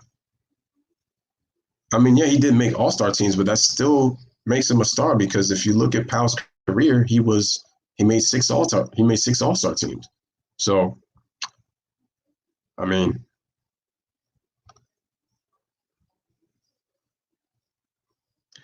No. He didn't make any all-star teams when he played with LeBron. But what they're trying to tell you is that he was a first-team All-NBA defender. So that has to count for something. Maybe not all-star, but it's a little bit of help, and improve. Gasol's numbers didn't really change much in those championship years. Many players can't do that as the second option too, which is true. That's a good point. Finesse versus power, Gasol or Shaq. That's disrespectful to call Powell a role player. LeBron is playing with fire in LA because he's already trying to insinuate that he's a Lakers great and he hasn't won yet with them. Laker fans want their greats to win titles. Troll, just like I said. Exactly. Or Silver.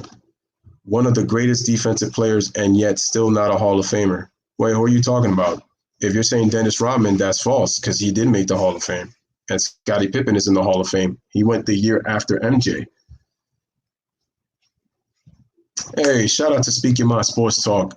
Gasol and Bynum, stars, everyone else, role players. Besides, Andrew Bynum made an all-star team with Kobe, 2012. The media was saying at one point that Kobe had Kobe's the front court with Gasol, Odom, and Bynum as the best front court in the NBA. I'm not going crazy because I heard it. Shout out to my man, Speak Your Mind Sports Talk. Make sure y'all go subscribe to Speak Your Mind Sports Talk up in the building. Appreciate you guys. D, I know you said that you got subs that are basketball fans. Obviously, let them know about the channel. And like I said, guys, if y'all haven't, make sure y'all go subscribe to my main man, my basketball partner in crime, my MMA partner in crime. I'm gonna call that now, D Jeff. Damn, I was hoping you would have went live, but you probably was busy, D. Because it was UFC fight night. So I was like, damn, I hope D goes live because I would have joined the panel and, we would have talked some MMA because they had some great fights on Saturday. Had to have some Wingstop with the Cajun fries and with the dipping sauce and had to enjoy those fights. It was great. Shout out to everybody in the chat. We got 31 likes up in here. That's what's up. Jay says Bynum was a huge role player. Mainly benefited off of Gasol. Freddie Gee, Scottie Pippen wasn't all-star material until 1990, if I'm not mistaken. Pau Gasol played in the Western Conference with probably 7 of the top 10 power forwards. Yeah, he did. And like I said, which is going to be hard. Ginobili was a star player along with Tony Parker. Tim Duncan is an unusual superstar. I agree. Yeah, Tim Duncan, like I said, he was not the charismatic superstar. He was not the most entertaining. Tim Duncan is one of the weirdest superstars in NBA history. But like I said, in a way that kind of makes him unique. Not your cup of tea in terms of player, but major respect to Tim Duncan. Major respect. Oh, no. Freddie, you can't use that, bro. No matter how much you want to say he didn't win until Scottie got there. You can't use that. It took them 4 years to win together. That narrative can't sit, bro. It cannot. If they won in 1988, you would be absolutely right. Did he? I mean, I missed it. What the heck was I doing? Yeah, Scottie and Rodman both are in the Hall of Fame. Rodman went in 2011 and Scottie went in 2010. Both of them.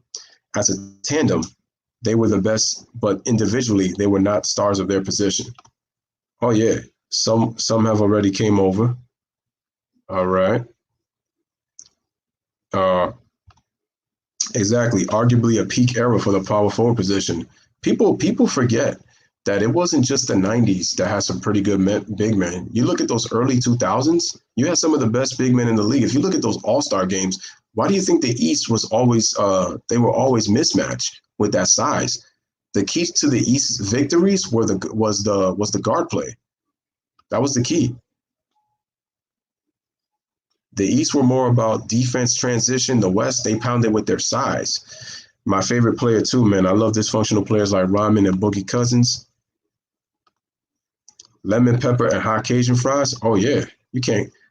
Cause we like them lemon pepper wings.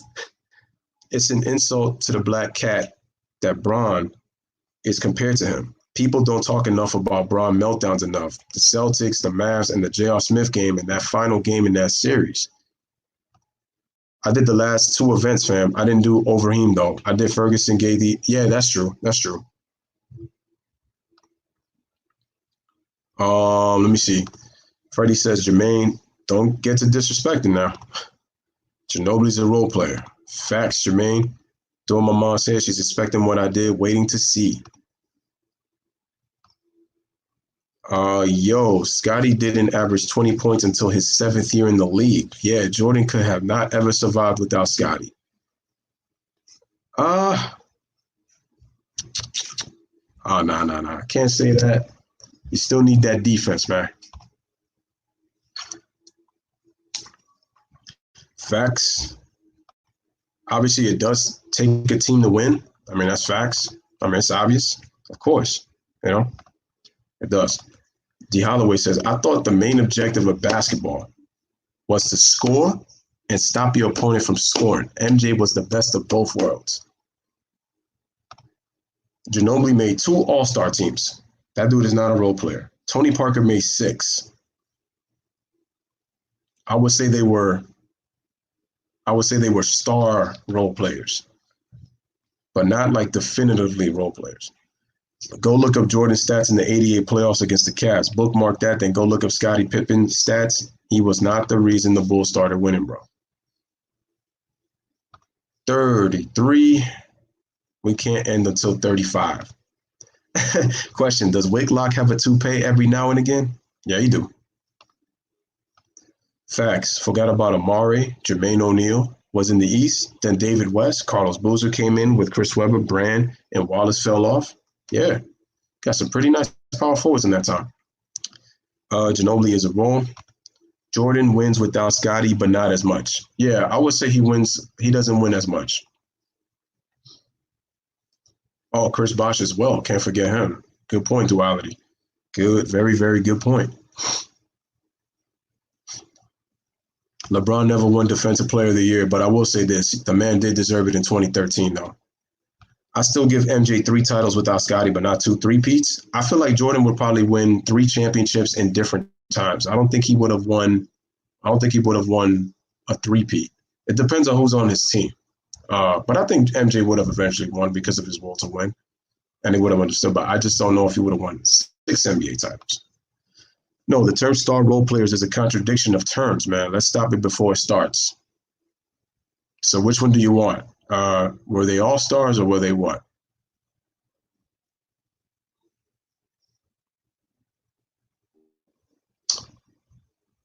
MJ was a better defender than Scottie. Scottie can guard more positions than Mike. So by default, Scottie's better.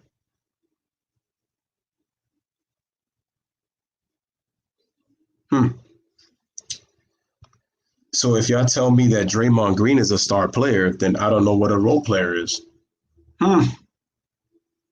See how those arguments change? Tyree, that's a good point. Very good point.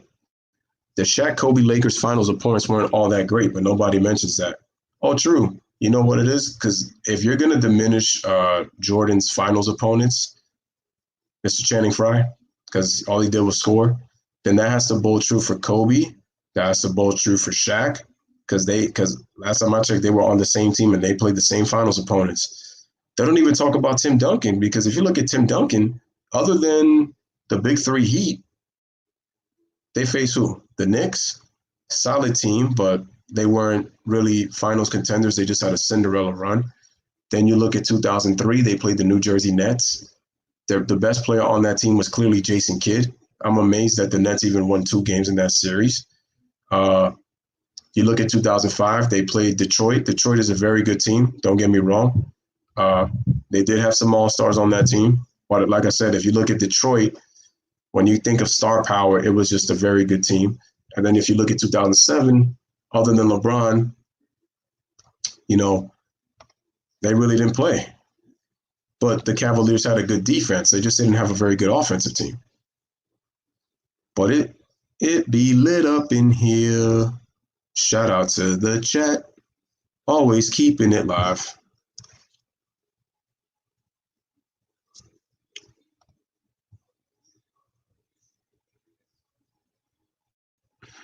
I have a difficult time saying that. That comment that he just put. Now, I still give MG the 6 titles because they would have replaced Scottie with somebody comparable. But my question is who? Who could you have put? Magic said in the documentary, MJ was the greatest. He just needed his horse, and that's what all championships need. It's what every championship player on a championship team needs, especially with all the role players as well. Every great player needs their horse. Bro, it lit up in here, man. Look like my lives. Did Scottie ever win Defensive Player of the Year? I'm surprised he didn't win that award. I'm still surprised he didn't win that award. I didn't start that bizarre term. In your opinion, have MJ joined the Hakeem and Barkley Rockets or the Jail Blazers? Do you think that he wins a championship? MJ with the Houston Rockets. That's difficult to say because Michael's going to a coach in Rudy Tomjanovich who really more emphasized post play with Hakeem. I wonder how Jordan's game would look with Barkley and Hakeem as the primary guys in terms of post players. So we don't know. I don't know how that's going to look. Maybe they could win, but the thing was also Barkley was 36. Hakeem was also 36. Jordan was turning 30. He was going to also be 36. So that was going to be a little bit difficult. Because at least with Scottie, Scottie was, 32 at the time? So he had a little bit of time left. Well, Kobe Shaq played harder competition in their conference. They did. The Western Conference was a gauntlet in Kobe Shaq years. What makes Draymond special is he accepted his role, so did Clay. I think we know how bad Draymond will look as the first option. Yeah, that's my point. So Mike is better than Scottie, even though Scottie guarded Barkley, Drexler, Magic. Jordan guarded Drexler as well, though. He also guarded Magic. Just look at the 91 finals. Pippen definitely guarded switch on Magic, but Jordan guarded him the majority of the series. That's a narrative that gets debunked. If you watch that entire series, he guarded him the entire series.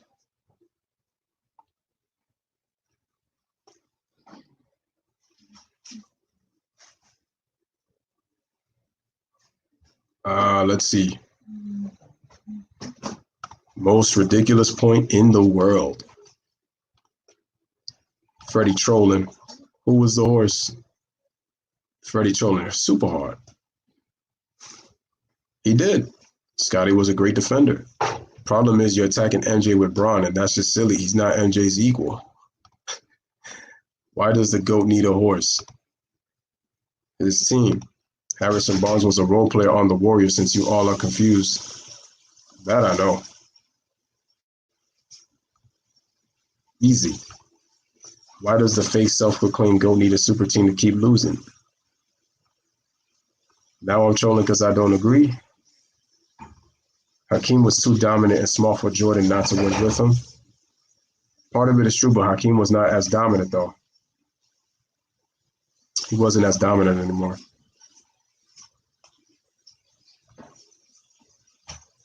People really sleep on Scottie's IQ. That makes him a factor no matter who he plays with. It's true. Shout out to everybody in the chat.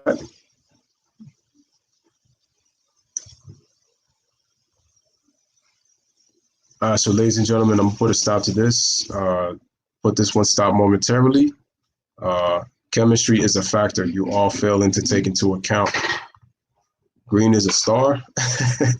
He said, "She."